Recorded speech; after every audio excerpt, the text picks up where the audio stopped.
পাহাড় চূড়ায় সুনীল গঙ্গোপাধ্যায়। অনেক দিন থেকেই আমার একটা পাহাড় কেনার শখ, কিন্তু পাহাড়কে বিক্রি করে তা জানি না। যদি তার দেখা পেতাম, দামের জন্য আটকাতো না। আমার নিজস্ব একটা নদী আছে, সেটা দিয়ে দিতাম পাহাড়টার বদলে। কে না জানে পাহাড়ের চেয়ে নদীর দামই বেশি। পাহাড় স্থাণু, নদী বহমান। তবু আমি নদীর বদলে পাহাড়টাই কিনতাম, কারণ আমি ঠকতে চাই। নদীটাও অবশ্য কিনেছিলাম একটা দ্বীপের বদলে। ছেলেবেলায় আমার বেশ ছোট্ট খাট্ট ছিমছাম একটা দ্বীপ ছিল। সেখানে অসংখ্য প্রজাপতি। শৈশবে সেই দ্বীপটি আমার বড় প্রিয়। আমার যৌবনে দ্বীপটি আমার কাছে মাপে ছোট লাগলো। প্রবহমান ছিপছিপে তন্বী নদীটি বেশ পছন্দ হলো আমার। বন্ধুরা বলল, ওইটুকু একটা দ্বীপের বিনিময়ে এত বড় একটা নদী পেয়েছিস, খুব জিতেছিস তো মাইরি।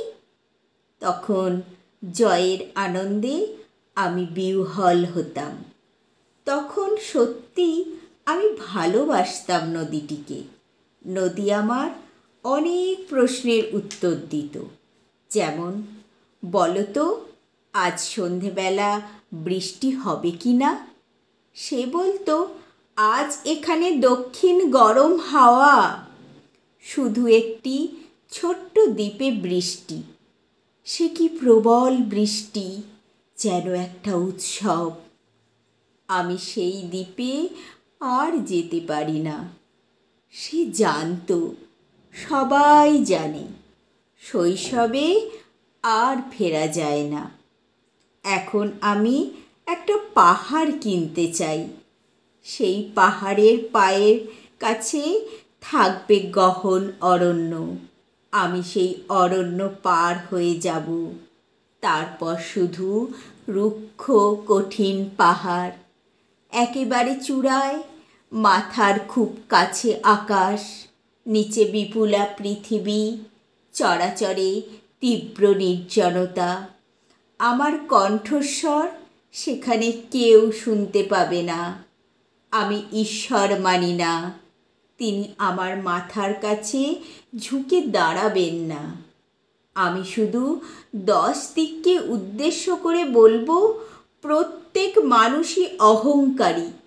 এখানে আমি একা, এখানে আমার কোনো অহংকার নেই। এখানে জয়ী হবার বদলে ক্ষমা চাইতে ভালো লাগে। হে 10 দিক, আমি কোনো দোষ করিনি, আমাকে ক্ষমা করো। নমস্কার।